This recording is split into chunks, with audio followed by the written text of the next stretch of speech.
To show sunrise and sunset times on your Samsung Galaxy S25 Ultra lock screen, long tap on an empty area on your home screen, and then tap Wallpaper and Style.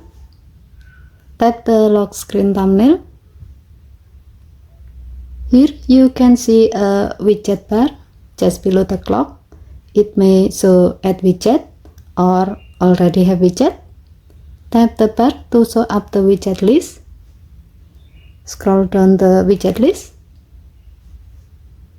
Tap weather and then select sunrise and sunset widget to add it to the widget bar. Tap done button to save the change. To see the result, go to your lock screen. As you can see that the sunrise and sunset widget is now displayed under the clock, showing today's sunrise and sunset times. Given to the function, this widget is handy if you like planning your outdoor activities, prayers or photo shot around sunlight hours.